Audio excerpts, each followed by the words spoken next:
Aleluia. Agora você pode sentar. O Senhor é bom e o seu amor dura para sempre, amém?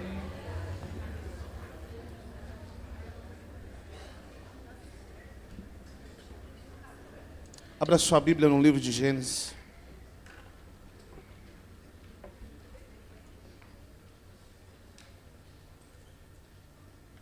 Capítulo 1.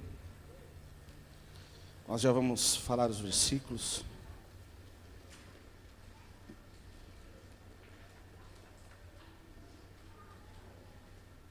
Queria pedir que você fechasse seus olhos e falasse com Deus nesse momento. Peça para Ele falar contigo.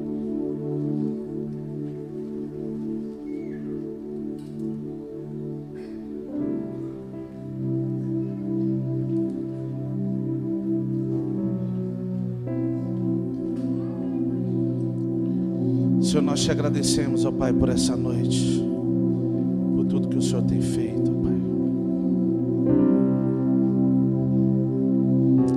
Te agradecemos porque o Senhor já tem falado conosco, ó Pai. Te agradecemos porque podemos dizer Ebenezer, até aqui nos ajudou, Senhor. Espírito Santo, nós queremos te pedir que o Senhor continue falando conosco. Que a sua palavra fale conosco. Que a sua palavra nos tire do lugar onde estamos e nos leve ao centro da sua vontade. Que nessa noite a sua palavra quebre todo paradigma, todo sofisma, todo argumento, para que possamos viver segundo a sua vontade. Que a sua palavra quebre os nossos conceitos, nós possamos viver a sua vontade. E eu me cale para que o Senhor fale nessa noite, em nome de Jesus Cristo. Te adoramos, Jesus. Nós te adoramos. Gênesis capítulo 1. Nós vamos ler a partir do verso 26.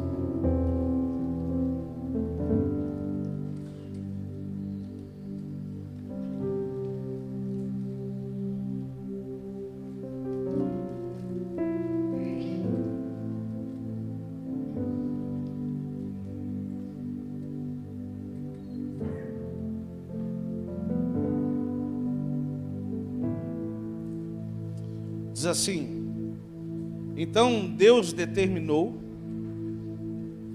façamos o ser humano, ou façamos o homem, a nossa imagem, de acordo com a nossa semelhança.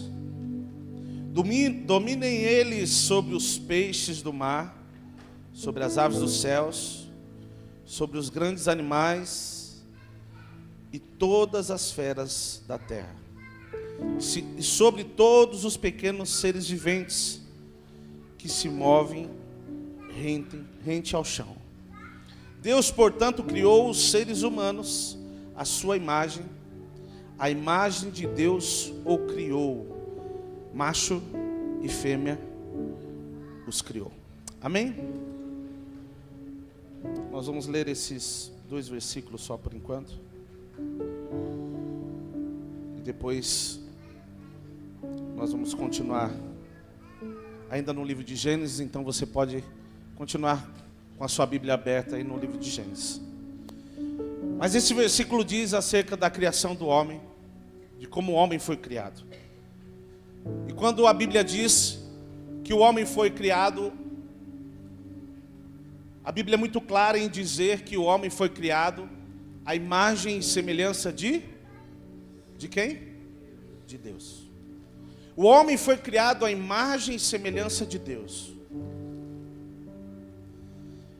E quando nós olhamos para esse texto, às vezes nós podemos nos perguntar: como assim a imagem e semelhança de Deus? Talvez você olhe para o seu irmão e para a sua irmã que está do seu lado e diga assim: puxa vida, será que Deus é assim, fisicamente falando? E talvez fica difícil você compreender se você vê e buscar olhar dessa forma. Até porque talvez não seria. Imagine, gente, se Deus fosse careca, né, William?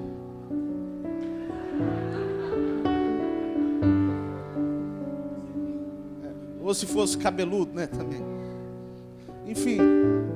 Mas não é disso que a palavra está dizendo. Existe algo por trás disso que não está ligado ao que é natural. Lembrando que o William não é careca, tá, gente? Ele só é pouca telha, é diferente. Não é disso, não é a nossa questão física que está sendo colocada aqui em pauta. Mas é importante que nós entendamos que é sim, o nosso molde é sim Deus. Ele nos fez segundo a sua imagem e a sua semelhança.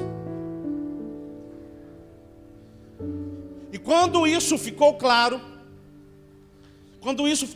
no mundo do espírito, eu posso dizer que talvez o diabo começou a entender que existia um projeto e um plano de Deus aí. Ele começou a trabalhar em prol de algo. Ele começou a trabalhar em prol de que o homem não reproduzisse mais a imagem e não se visse mais em Deus. Quando nós olhamos para esse texto, ficou claro o motivo da criação. Nós vamos ler daqui a pouco o capítulo 3 e você vai entender o que o diabo queria através da serpente. Só que antes de ir para lá, eu queria falar a respeito de um assunto que a maioria das pessoas vivem à procura, e a resposta que todo mundo procura para si é o para que eu nasci, o porquê eu estou aqui, qual que é o meu propósito, qual que é o sentido da vida. A primeira coisa que eu quero que você entenda, que nós precisamos entender, é que você não precisa buscar qual é o sentido da vida. Não é o que você veio fazer aqui, mas sim, primeiro, quem você é. A questão não é o que você veio fazer, mas sim saber quem você é. Muita gente passa a vida toda procurando saber o que veio fazer aqui e não consegue descobrir o que veio fazer aqui, porque nunca descobriu quem de fato realmente é. A ordem está errada. Eu não tenho que procurar o que eu vim fazer aqui. Primeiro eu tenho que procurar quem eu sou. Escute, o propósito sempre está escondido dentro da identidade. O que você é revela o que você tem que fazer. E o que você tem que fazer como propósito está escondido dentro de quem você é. E quando nós olhamos aqui esse texto, a primeira coisa que Deus diz para o homem ou melhor, que Deus diz façamos o homem a nossa imagem e semelhança. Escute, não foi façamos o homem para trabalhar no jardim, foi isso? Foi isso, gente? Façamos o homem para que ele domine sobre tudo, foi isso? Foi isso ou não? Aí tem gente falando que mais ou menos. Escute, eu vou te explicar um pouco melhor. Não é essa a ordem. Primeiro façamos o homem a nossa imagem, depois domine. Sabe por quê? Você só tem autoridade sobre algo quando você entende de fato quem você é. A autoridade começa a fluir baseado naquilo que você reconhece que você é. É por isso que nós encontramos tantas pessoas vivendo crises no Evangelho. Pessoas que às vezes começam a fluir em algumas coisas na igreja, prega bem, e aí o pastor olha e fala, nossa, que legal, vamos ungir, ele é pastor. Aí unge, derrama o óleo sobre a cabeça, mas tudo que a pessoa sabe fazer é pregar. Gente, tudo que um pastor tem que saber fazer é só pregar, sim ou não? talvez o pastor não precisa nem pregar muito bem, mas se ele for pastor já está tudo resolvido. Só que o problema é que a igreja quis dar um título bonitinho para o cara que pregava bem. E aí o cara começou a pregar bem, aí falou, não, vamos dar um título pastoral para ele. Só que na verdade ele ama pregar, ele não ama ovelhas. Pastor, o que isso quer dizer? Sabe o que habilita um pastor? O pasto, no bom sentido. Escute, eu acredito que um pastor só pode receber uma unção pastoral depois de fato que ele provou que é um pastor no campo, não em cima de um púlpito. Aqui ninguém é pastor. Você está conseguindo entender? Escute, uma unção só reconhece aquilo que você é. A unção só reconhece aquilo que você é. Ah não, eu vou derramar um óleo agora para ele se tornar um pastor. Não, eu derramo um óleo para reconhecer algo que existe na vida da pessoa. E se ela não é, não adianta inventar. É por isso que nós como igreja temos trabalhado para desenvolver os 5 ministérios. Porque tem uns aqui que são profetas, outros que são evangelistas. Pastor, mas ele prega bem, não interessa, ele não é pastor. E o outro problema que a igreja trouxe é que o pastor, ele é melhor que o outro não tem nada a ver, gente. Pastor, por que eu estou entrando nisso? Porque esse é o dia a dia da igreja, ok? E às vezes, a igreja erra exatamente por isso. Porque quer reconhecer as pessoas por aquilo que elas estão fazendo de uma forma aleatória.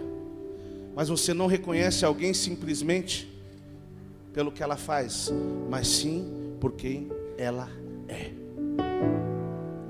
Você reconhece alguém por aquilo que queima no coração dela, por aquilo que ela ama fazer. Como assim? Eu começo a caminhar com Deus, eu começo a buscar a face dEle, começo a me relacionar com Deus, começo a entender quem eu sou. E baseado nesse entendimento, na identidade que eu tenho, eu começo a entender que eu não posso ficar sem fazer nada no reino. Existe algo que cabe a mim. O problema é que as pessoas chegam na igreja, a maior preocupação que elas têm de alguns meses para frente é já querer saber no que elas podem fazer. Eu não estou negando o coração de servo que muitos têm. Escute, isso é louvável. Eu só quero que você entenda desde já nessa mensagem que você não se define por aquilo que você faz. A autoridade que você tem não está naquilo que você faz, mas sim em quem você é. Primeiro, Deus disse: façamos o homem à nossa imagem, depois dominai. Porque não existe domínio sem identidade. Se nós não reconhecemos quem nós somos, não existe domínio. Ou melhor, não existe nem porquê querer dominar. Porque se você der autoridade para uma pessoa que não sabe quem é, ao invés de trazer vida, ela traz morte. Abra sua Bíblia em Gênesis 3.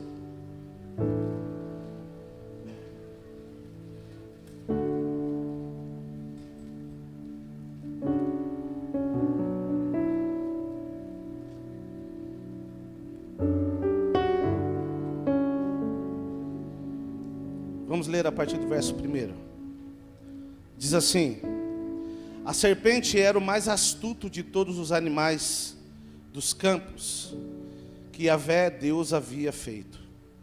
E aconteceu que ela questionou com a mulher: então foi isto mesmo que Deus falou? Vós não podeis comer nenhum dos frutos das árvores do jardim? Ao que declarou a mulher à serpente: nós podemos comer dos frutos da árvore do jardim, Mas o fruto da árvore que está no meio, no centro do jardim, Deus disse: dele não comerás, nele não tocareis, para que não morrais. A serpente então alegou à mulher: com toda certeza não morrereis. Ora, Deus sabe que no dia em que dele comerdes, vossos olhos se abrirão, e vós, como Deus, sereis conhecedores do bem e do mal. Quando a mulher observou que a árvore realmente parecia agradável ao paladar, muito atraente aos olhos e além de tudo desejável para dela, se obter sagacidade, tomou seu fruto e comeu, e deu a seu marido, que estava em sua companhia, e ele igualmente comeu. Então os olhos dos dois se abriram e perceberam que estavam nus. Em seguida entrelaçaram folhas de figueira e fizeram cintas para cobrir-se. Naquele dia, quando soprava a brisa vespertina, o homem e sua mulher ouviram o som da movimentação de Yahvé, Deus, que estava passeando pelo jardim, procurando esconder-se da presença do Senhor entre as árvores do jardim. Mas o Senhor Deus convocou o homem, indagando: onde é que estás? O homem declarou: ouvi um som do teu caminhar no jardim, e vendo que estavas nu, tive receio. Por essa razão me escondi. Vamos dar uma pausa aqui. Veja só que a serpente, usada pelo diabo, veio com alguns argumentos para o homem. E a primeira coisa, ela quis pôr em dúvida aquilo que Deus tinha dito a respeito da árvore. Como assim? Ele falou que vocês vão morrer, mas não é verdade não. Não é isso não, vocês não vão morrer. E sabe o que é interessante, gente? O que acontece até os dias de hoje é a mesma coisa. O diabo continua usando as mesmas estratégias. A primeira coisa que o diabo faz ao se aproximar de mim, de você, é querer colocar em dúvidas algumas coisas que Deus falou para você. É querer colocar em dúvida algumas direções que Deus deu para você. E Deus disse para Adão e Eva não comer. Mas o diabo falou: não, vocês não vão morrer. E aí depois que eles comeram, a Bíblia diz que os olhos deles foram abertos. Mas aquela árvore, ela tinha um nome. Alguém sabe me dizer qual que era o nome daquela árvore? Árvore do conhecimento do bem e do mal. O que acontece ali? Quando o homem come daquele fruto, ele estava literalmente tirando da mão de Deus aquilo que ele fazia, para que ele, com o seu conceito e no seu entendimento, fizesse dali para frente. Como assim, pastor? Até aquele momento era Deus que dizia o que era certo e o que era errado. E é aí que começa a destruição da imagem do homem. Quando é que a nossa imagem é destruída diante de Deus? Quando nós começamos a achar que nós sabemos mais do que aquilo que Deus diz para nós a nosso respeito. Quando nós queremos tirar da mão dele aquilo que está no controle dele, aquilo que ele diz que é certo ou errado, para nós tomarmos para nós e dizer: não, do meu jeito dá para fazer também. Foi exatamente isso que aconteceu com o homem. Eles comeram um fruto que a partir daquele momento eles não precisariam de Deus dizendo para ele: isso aqui é certo, isso aqui é errado. Escute, tudo que que o diabo quer é te afastar da fonte que diz para você o que de fato é certo e o que de fato é errado. Porque se ele te afastar da fonte, ele consegue destruir de fato quem você é. Veja só, o homem foi criado para viver perto de Deus, para se relacionar com Deus. Eu costumo dizer, porque eu creio dessa forma, que existe um lugar dentro do coração do homem que só cabe Deus. O homem pode procurar em qualquer outro lugar, só vai caber Deus ali. Você pode falar com as pessoas de qualquer classe social. Se ela tem tudo financeiramente dizendo, ela sempre vai dizer que falta algo. Se ela não tem Cristo. Porque existe um vazio dentro do homem que é do tamanho de Deus. E o que tem a ver com esse texto? Deus criou o homem para se relacionar com Ele. E quando esse não se relaciona com Ele, sempre vai estar faltando algo. E quando o homem começa a ter um entendimento do que era certo, do que era errado, dali para frente, para que consultar Deus? Eu já sei o que fazer. O homem foi colocado no jardim e tudo que ele tinha que fazer lá era Deus que dizia para ele. Mas tudo que o diabo queria era separar o homem de Deus.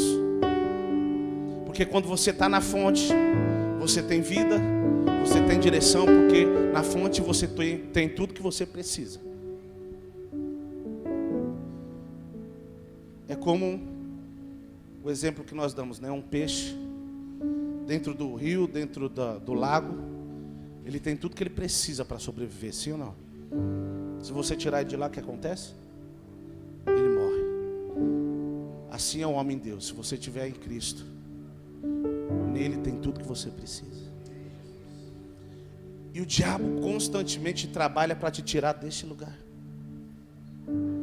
O que o diabo queria aqui era abalar o relacionamento do homem e Deus. Porque a cada dia que o homem se aproximava de Deus, se relacionava com Deus, ao cair da tarde, na viração do dia, o homem se relacionava com a sua fonte, com o seu Criador. Ele começava a entender a autoridade que ele tinha. Imagine você, o homem dando ordens à onça. Pastor, era desenho animado? Eu não sei o que era, eu sei que ele mandava neles. Não é isso que a Bíblia diz? Dominai sobre as feras do campo. Está escrito aí na Bíblia.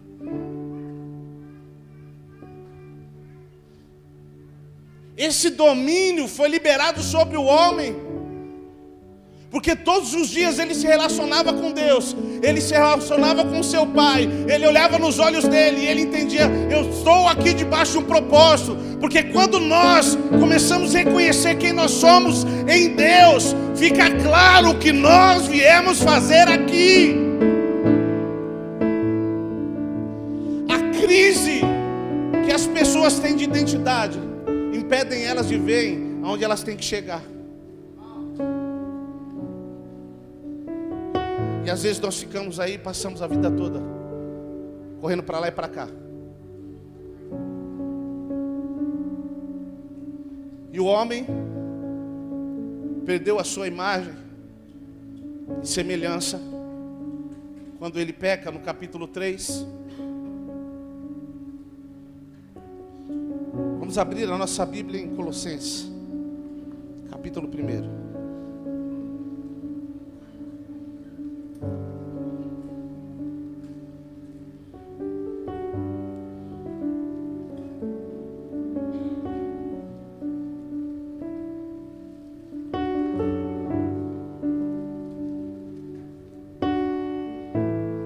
Colossenses 1.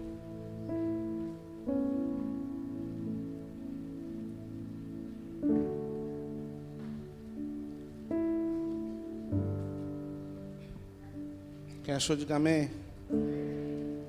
Quem não achou, diga eu estou achando. Agora não tem ninguém achando que beleza, hein? Então vamos ler. 1,13.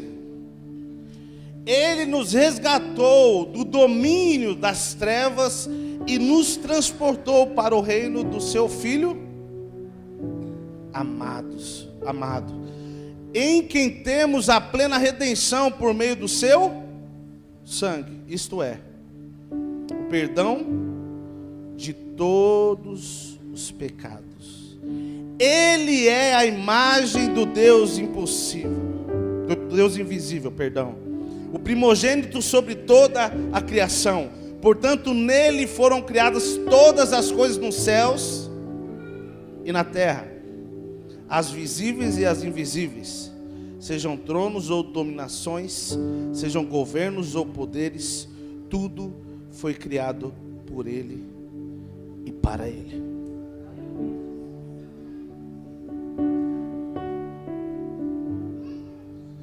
Eu tinha outros versículos para ler antes desse, mas eu quis adiantar um pouco,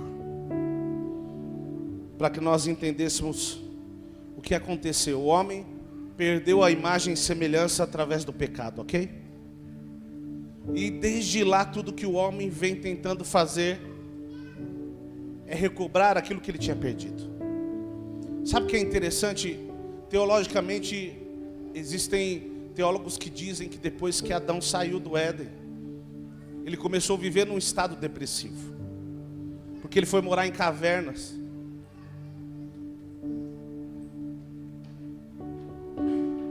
E tudo isso, acredita-se, porque ele não se relacionava mais com Deus.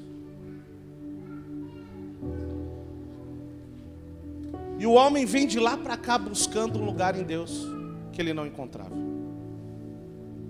Quando você começa a ler a Bíblia, tem coisa que é até indignante.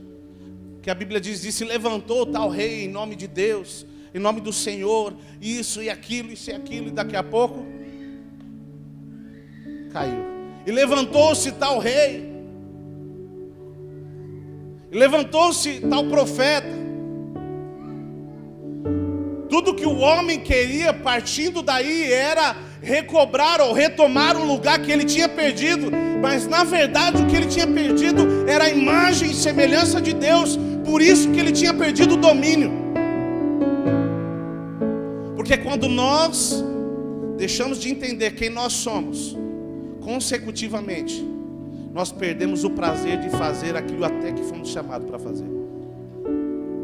Quando você não sabe quem você é, quando você se perde em meio às circunstâncias, o prazer de fazer também vai embora. E é aí que o diabo constantemente vem trabalhando. Mas Cristo na cruz do Calvário, quando ele morreu na cruz, a Bíblia diz que ele morreu a nossa morte para que nós vivêssemos a sua vida. E ali acontece exatamente o que nós lemos aqui. Ele nos tira do império das trevas e nos traz para o reino. Escute, império e reino é totalmente diferente.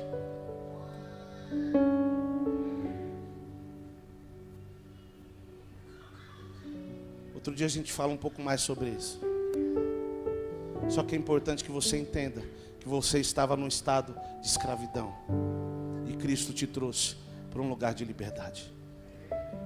Só que isso não foi simplesmente naquilo que você fazia, é isso que nós precisamos entender. Mas foi sim acerca de quem você é. Foi acerca de quem você é.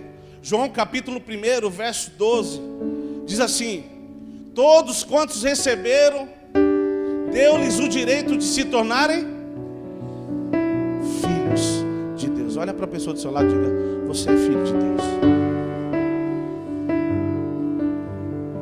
A partir do versículo, ou melhor, do capítulo 3 e dos versículos adiante, o homem era reconhecido como pecador porque ele tinha perdido a imagem de Deus. E aí vem Jesus na cruz do Calvário, morre e diz: a partir de hoje você não é mais pecador, você é meu filho. Porque aquilo que tinha sido perdido pelo primeiro Adão, diz Coríntios, o último Adão restaurou. E sabe o que é interessante? Quando nós olhamos alguns sistemas religiosos, nós podemos perceber que alguns deles não entendem o valor que uma pessoa tem. Alguém conhece algum sistema religioso que chame a pessoa que recebe o espírito de cavalo? Alguém conhece? Conhece ou não? Eu vou descer no meu cavalo.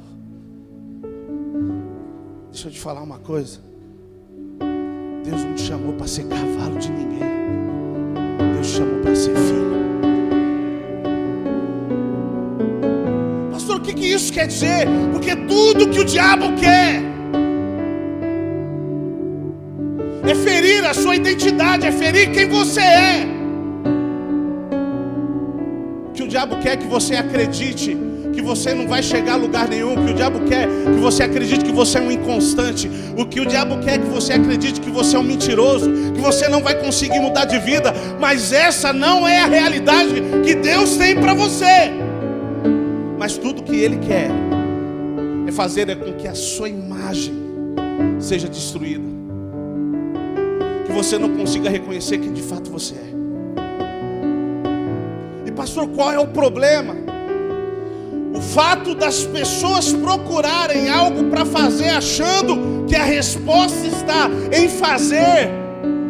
O fazer tem tomado um lugar na vida das pessoas que tem impedido elas de pensar como filhos de Deus. E esse é um problema também. Vamos para Lucas capítulo 15.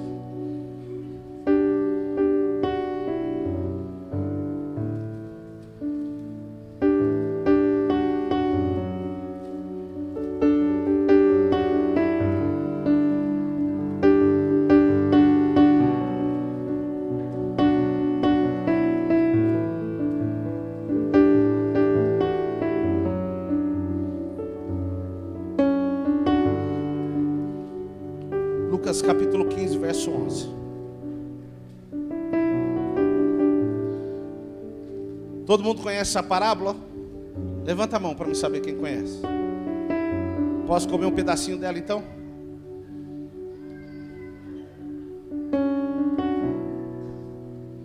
Eu vou falar rápido a respeito dela e depois vou para o versículo que nós queremos trabalhar. Essa parábola diz a respeito do filho pródigo, um filho que estava na casa do seu pai e quis o que ele dizia ser por direito dele, a sua herança. E a Bíblia diz que ele foi até seu pai e pediu o que lhe era por direito. Ele recebeu e saiu o mundo afora e gastou tudo que ele tinha. A Bíblia diz dissolutamente, de uma forma irresponsável. E quando ele não tinha mais nada, ele chegou a trabalhar num lugar que ele cuidava de porcos. E a Bíblia diz que ele desejou comer a comida dos porcos. E naquele lugar, ele se lembrou que ele tinha um pai. Ele se lembrou. Só que qual foi a primeira coisa que ele lembrou, gente? Hã? Vamos ler comigo.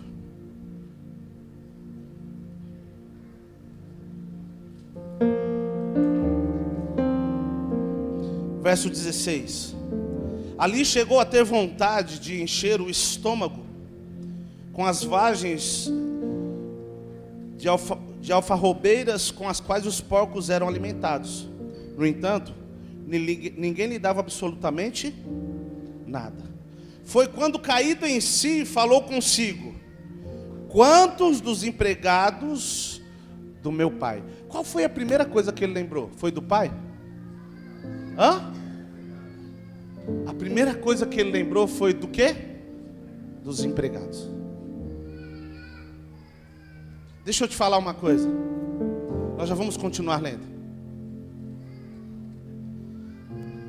Talvez aquela casa, o que falava mais alto, a característica mais forte era o fazer. Então, quando ele se lembrou de casa, ele não conseguia lembrar de um pai que amava ele, mas ele conseguia lembrar do serviço que tinha para ser feito lá. Porque ele disse: ó, os empregados do meu pai passam bem lá. Eu vou voltar lá, porque nem os empregados. A primeira coisa que ele pensou foi nos empregados. Os empregados do meu pai. Vamos continuar lendo. Verso 18, vamos lá no 20. E logo em seguida levantou-se e saiu em direção do pai. Vindo, caminhando ele ainda distante, quando seu pai o viu, e pleno de compaixão correu ao encontro do seu filho, e muito o abraçou e beijou. Então o filho lhe declarou: pai, pequei contra o céu e contra ti, não sou mais digno de ser chamado seu filho. Entretanto, o pai ordenou aos seus servos: trazei depressa a melhor roupa, vestiu com distinção, ponde-lhe o anel de autoridade e as sandálias de filho. Também trazei o novilho gordo e preparai, comamos, façamos uma grande festa e regozijamos. Portanto, este é meu filho, estava morto e voltou à vida, estava perdido e foi encontrado. E começaram a celebrar o seu regresso. Entre mentes, o filho mais velho estava na onde, gente? No campo. O que a gente faz no campo? Eu sei que os engraçadinhos vão falar joga futebol, mas não é disso. O que a gente faz no campo? Trabalho. E aí, será que a característica daquela casa era trabalho, sim ou não?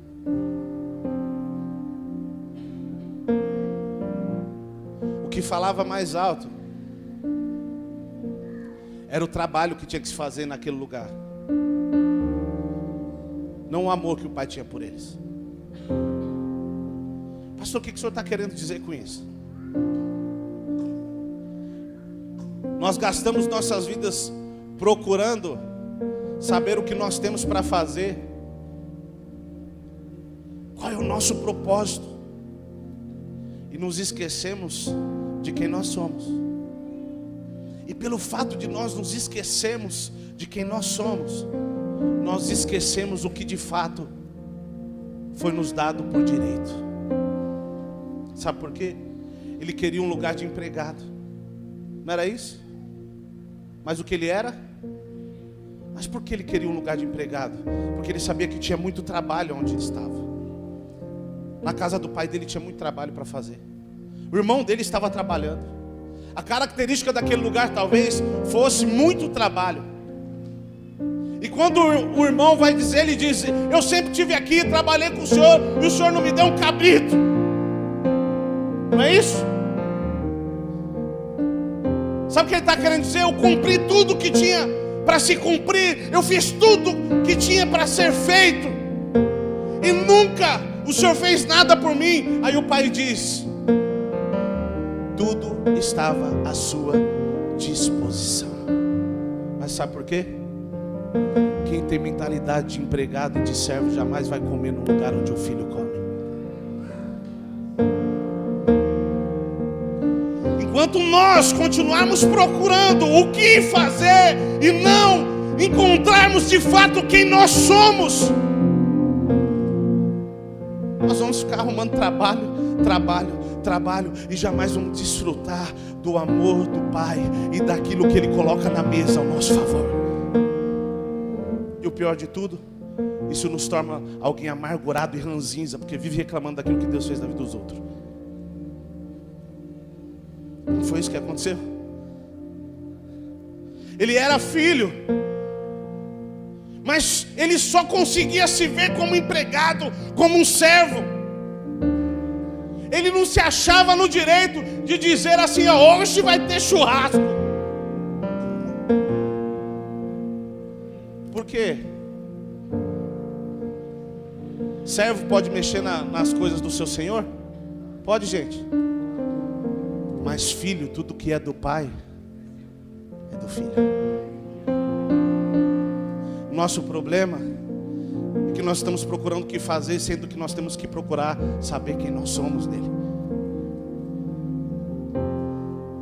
Nós precisamos reconhecer quem nós somos. Escute, eu não estou eximindo o trabalho, porque o trabalho é consequência do que somos, e quem sabe quem é não sabe ficar parado, porque o reino não admite gente preguiçosa.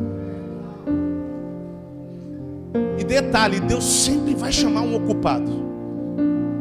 Deus sempre vai chamar alguém que está fazendo alguma coisa. Quando Deus chamou Gideão, ele estava na onde, gente? Quando Deus foi chamar Davi, ele estava na onde? Escute, não fica no ministério cara para cima não, que não vai dar muito certo. Só que é importante que você entenda, que nós entendamos que antes de fazer qualquer coisa, nós entendamos que nós somos filhos de Deus, que você é filho de Deus, e Ele te tirou do império onde você era dominado, onde a sua imagem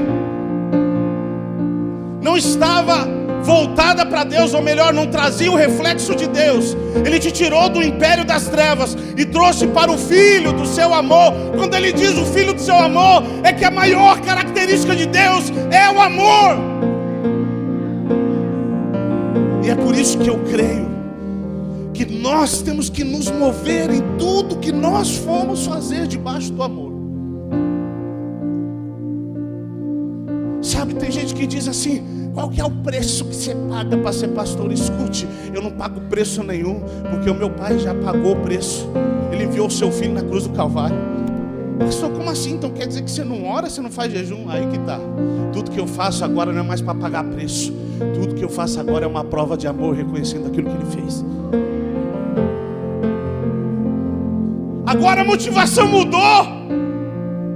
Eu não vou dar algo para Deus para que Ele me dê algo em troca, não. Eu dou para Ele porque Ele me deu primeiro. Eu faço porque eu reconheço aquilo que Ele fez. E quando essa verdade começa a entrar no meu interior, tudo muda. Só que às vezes nós estamos caminhando dentro da igreja, falando que somos filhos e tendo atitude de servos. Eu vou tentar te explicar na prática. Fala para o seu irmão assim: segura na cadeira e deixa Deus te ajudar. Você quer ver como às vezes nós pensamos como servo? Hoje não tem problema eu chegar atrasado no culto, hoje eu não estou na escala.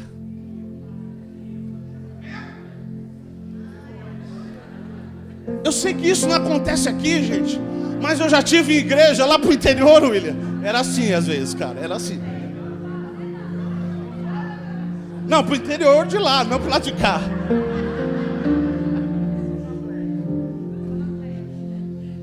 Você está entendendo? Não precisa ir para o culto hoje, porque hoje eu não estou na escala. Não precisa. Hoje eu não vou tocar. Hoje eu não vou cantar. Hoje eu não vou cuidar das crianças. Sabe por que você pensa assim? Porque você continua sendo um servo. Você é escravo do que você faz.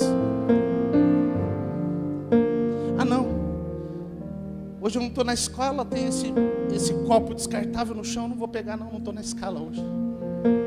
E na sua casa, como que você age? Eu duvido que você age assim.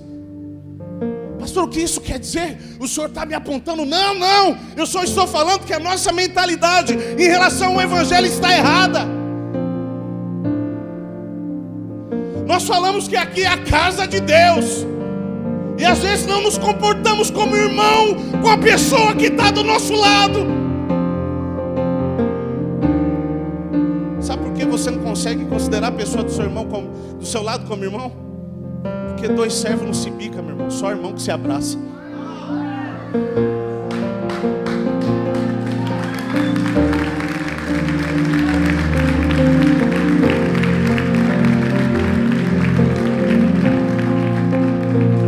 você dá um beijo na pessoa que está do seu lado aí e diga: rapaz, isso é verdade. Não, assim não, pelo amor de Deus.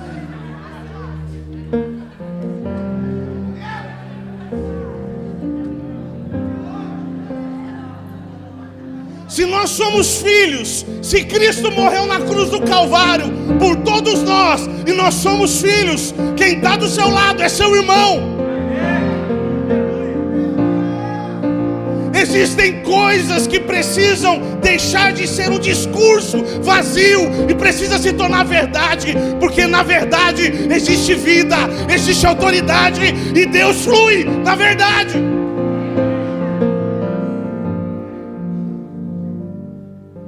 Escute,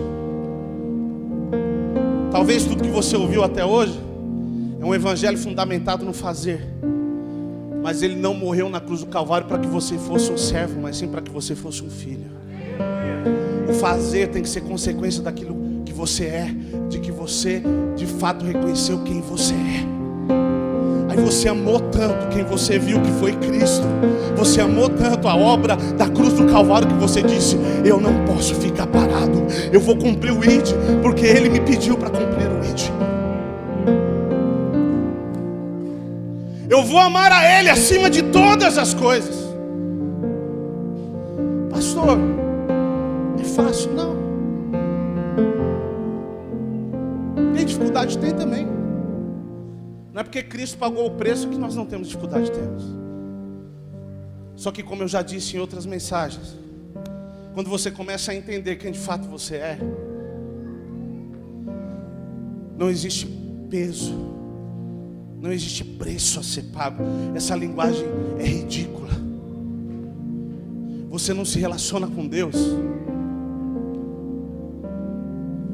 para que você tenha mais autoridade. Você se relaciona com Ele para você conhecer mais quem Ele é. E à medida que você conhece mais quem Ele é, aí consecutivamente você consegue desenvolver uma nova autoridade. Só que é importante que nós entendamos.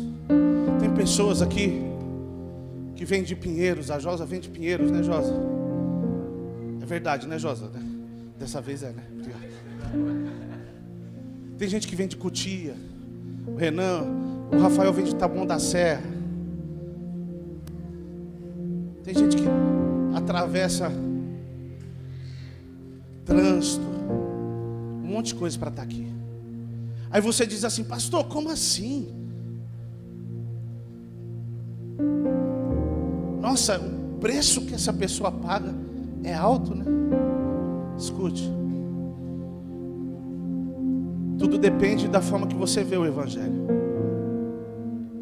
Se você olhar como servo, tudo está fundamentado em preço e dinheiro. Mas se você olha como relacionamento entre pai e filho, se quem vem para cá com essa distância entende que esse é o lugar, é a casa e a família que Deus deu para ela, essa pessoa não avalia a distância, porque quem ama não contabiliza sacrifício. E eu já dei esse exemplo. Ninguém aqui fica calculando quanto gastou com seu filho. É comprovado que até a faculdade, uma criança de 0 idade até a faculdade, até ela terminar a faculdade, é comprovado que uma pessoa, um pai e uma mãe, chega a gastar quase R$1 milhão com a criança. E aí, gente?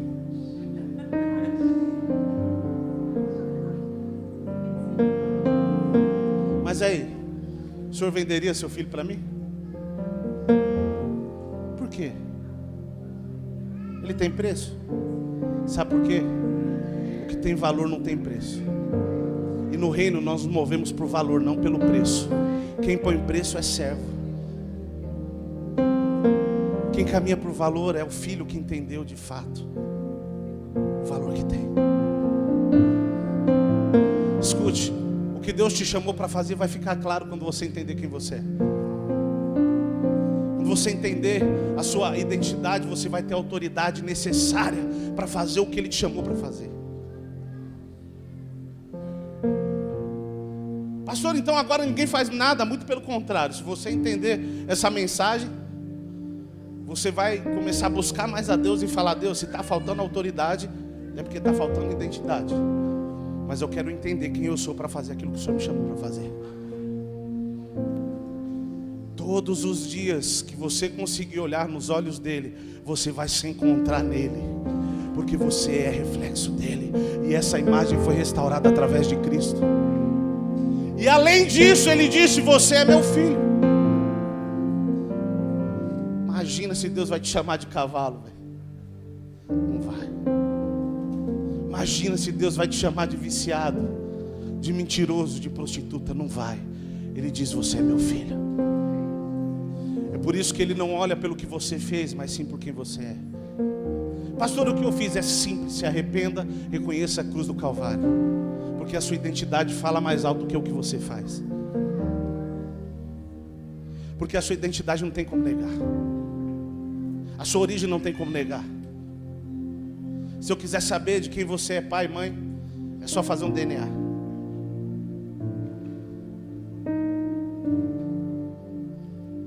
Todo cristão precisa entender que o evangelho não começa em saber o que fazer, mas sim em quem somos. Esses dois filhos, tudo que eles conseguiam ver na fazenda não era uma casa de um pai que acolhia. Todos eles viam trabalho. A primeira coisa que eles falavam era de trabalho. Veja só, gente, o que o texto diz. Ele não diz assim: estou louco para dar um abraço no meu pai. É isso, gente? Não, vou voltar lá e eu vou trabalhar para ele, porque os empregados dele não passam fome. Porque quem entende, quem vive um relacionamento baseado no trabalho, pensa que tudo é conquistado com esforços. Porém, quem vive um relacionamento fundamentado em amor, entende que é amado simplesmente por quem é, não pelo que faz. Eu queria que você se colocasse de pé.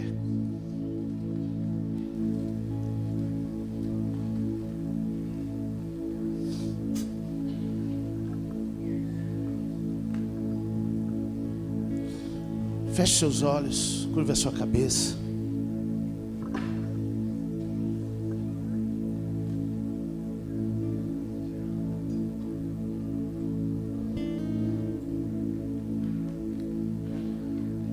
Eu queria que você falasse com Deus neste momento. Fale com o Pai. Abre o seu coração para Ele. Eu queria que uma oração fluísse dos seus lábios dizendo: eu quero sentir esse amor de pai.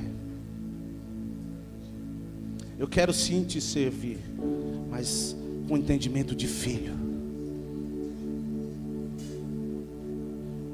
Antes de fazer qualquer coisa, eu quero sentir o seu toque. Eu quero te conhecer mais.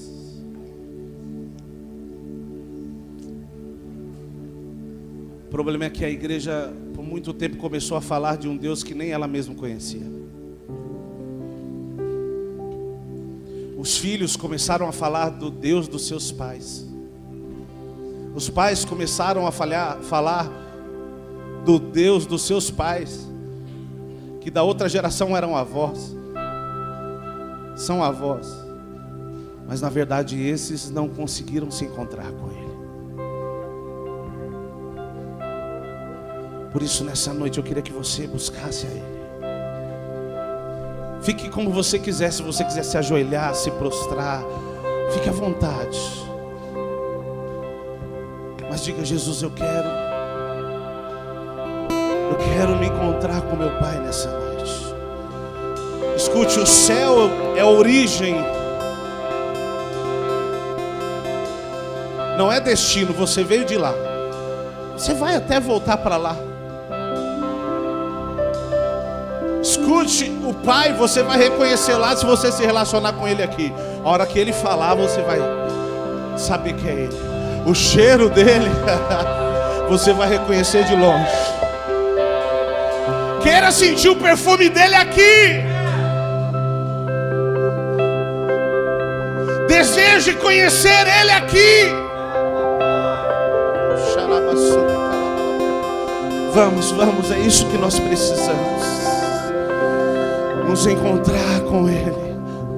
Talvez você passou por frustrações, você passou por decepções. Pessoas quiseram fazer de tudo para denigrir a sua imagem, a sua identidade, dizendo que você não era capaz, que você não era isso, que você não era aquilo. Mas a verdade é que você é aquilo que Deus te diz. E Ele te diz: você é meu filho, você é minha filha. Tudo que Ele quer se revelar a você.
seu olhar de graça nos atrai à redenção.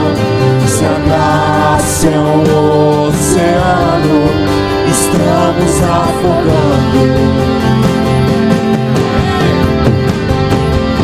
O céu se une à terra com um beijo apaixonado. Meu coração dispara e meu peito acelerado. Não tenho tempo pra perder com ressentimentos quando penso. Somos tua herança. Somos tua herança, Ele é o nosso galardão. O seu olhar de graça nos atrai à redenção. Se a graça é um oceano, estamos afogando. Levante a sua voz e diga: o céu se une à terra com um beijo apaixonado. Vamos, vamos! Meu coração dispara, meu peito acelerado. Não tenho tempo pra perder com ressentimento quando penso. E Ele nos ama tanto, nos ama tanto. Ele nos ama tanto, nos ama. Ele nos ama tanto, nos ama tanto, nos ama tanto, nos ama. Talvez o pecado quis destruir a sua imagem, dizendo que você não servia para Deus, mas o amor dele te alcançou e disse: não importa o que disseram a seu respeito e o nome que te deram, eu te chamo de filho. Talvez te rejeitaram, te desprezaram, talvez disseram para você que você foi obra do acaso, você foi o erro do anticoncepcional. Olha só, não existe erro para Deus, você faz parte do projeto dele. Ele te amou desde o princípio, e tudo que você precisa é desfrutar desse amor. Quantos aqui são filhos de Deus? Eu queria pedir para você rapidamente sair do seu lugar e vá orar por uma pessoa, mas uma pessoa que você não conhece. Homem com homem, mulher com mulher, faça isso. Pastor, o que eu vou fazer? Você vai orar para que Deus se revele em amor para essa pessoa nessa noite, para que ela possa desfrutar desse amor inexplicável. Por favor, saia do seu lugar. Faça isso. Se você reconhece que existe algo de Deus na sua vida, libere isso. Libere essa verdade de Deus. Faça isso, saia do seu lugar e deixa esse amor fluir. Deixa o amor de Deus constranger.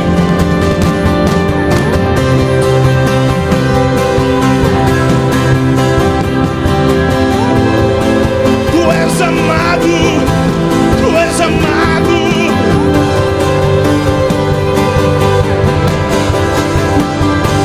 Tu és amado. Ele te ama tanto, te ama. Ele te ama. Não importa o que você fez, o amor dele te alcançou. Ele não te rejeitou.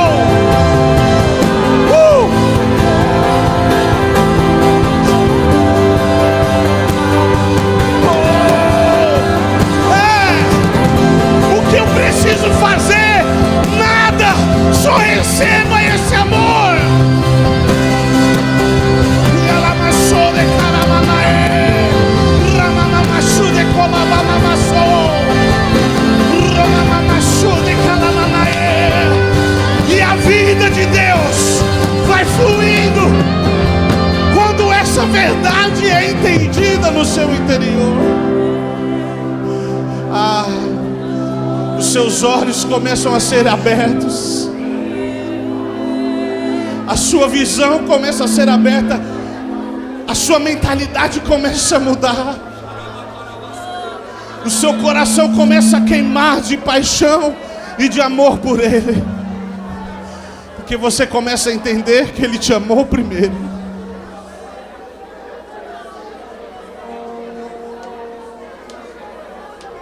Deixa esse amor fluir. Deixa essa presença de Deus. Existe uma presença de Deus sendo liberada neste lugar. Cura vai ser liberada neste lugar nessa noite. Deus vai te curar. Deus quer curar os traumas que você teve com a igreja. Deus vai curar os traumas que você teve com a religião. Eu vaguei o mundo afora, mas não encontrei o que tenho agora. Eu tenho você,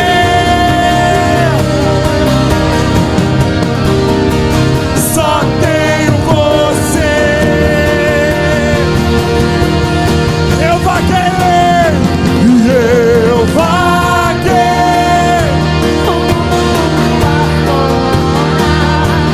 mas não encontrei.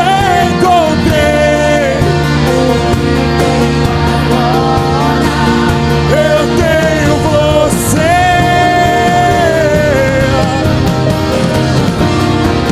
só tenho você. Só faltava eu perceber.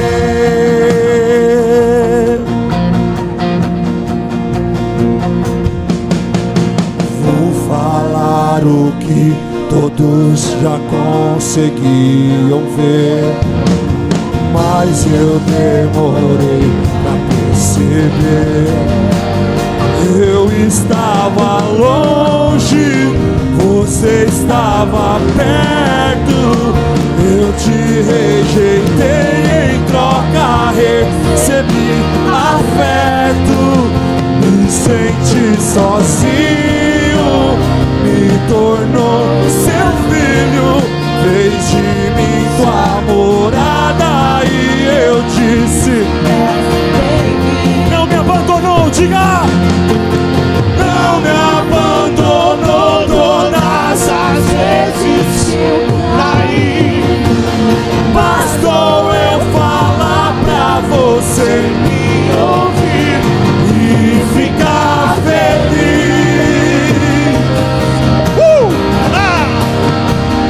E ficar feliz. Eu estava longe, diga! Eu estava longe, você estava perto. Eu te rejeitei, em troca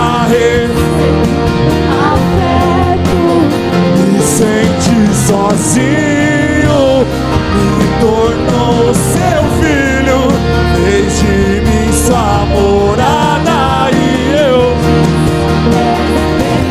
não me abandonou, diga! Não me abandonou todas vamos, vamos cair.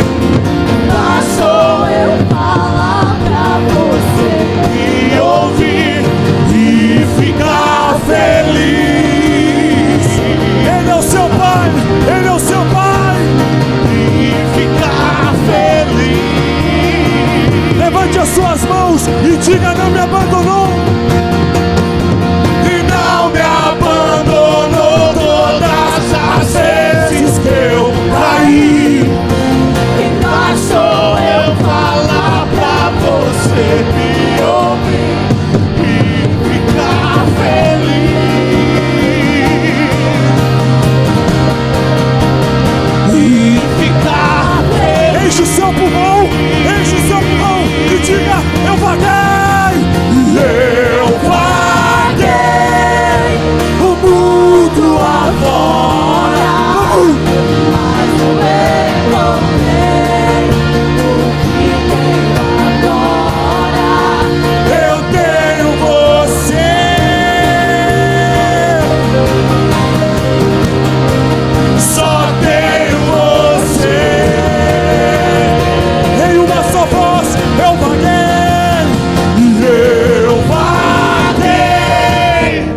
Só tenho você.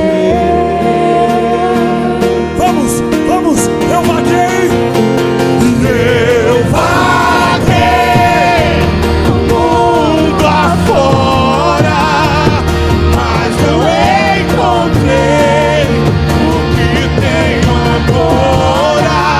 Eu tenho você, eu tenho, Só tenho você.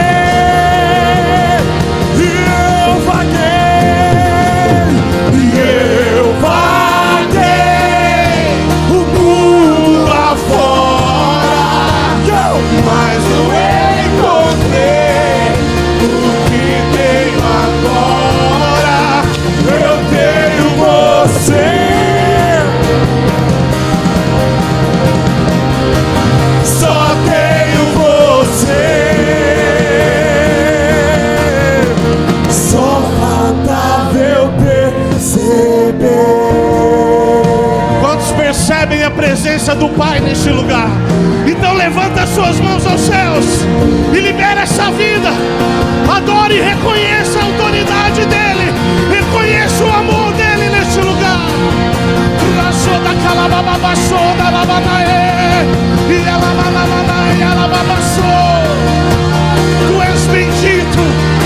Tu és bendito, soberano, exaltado. Ninguém é como tu.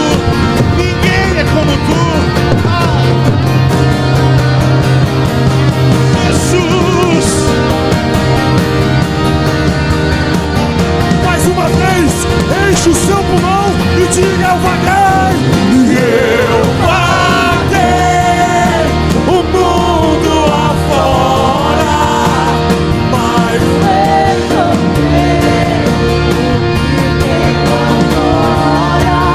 eu tenho você. Só tenho você, papai. Só faltava eu perceber.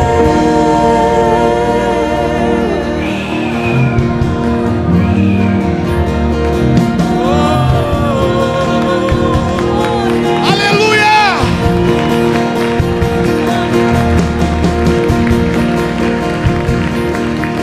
Coloque a sua mão direita no seu coração, feche os seus olhos. Você que está nos assistindo, coloque a sua mão direita no seu coração. Feche os seus olhos. Espírito Santo de Deus, eu peço agora que o Senhor possa tocar cada coração, de cada homem, de cada mulher que está neste lugar, cada pessoa que está nos assistindo agora. Eu declaro o poder da sua palavra, o seu amor alcançando cada uma delas agora. E eu declaro que aonde houver depressão agora, aonde houver medo, fobia agora, eu declaro: vai embora em nome de Jesus Cristo. Toda tristeza, toda apatia espiritual, eu declaro agora: vai embora em nome de Jesus. O mesmo sopro que trouxe vida a Adão, eu declaro sendo liberado na sua vida agora, onde você estiver. Toda fobia, toda crise de ansiedade seja tirada agora, e o amor de Deus possa preencher o seu interior, a sua mente, porque o amor de Deus lança fora todo medo. Você que estava preocupado com amanhã, que o Espírito Santo toque o seu coração e a sua mente agora, porque o amor de Deus lança fora todo medo. Lançai as vossas ansiedades aos pés do vosso Deus, que Ele guardará o vosso coração e a vossa mente. Que Ele traga pensamentos de paz sobre a sua vida.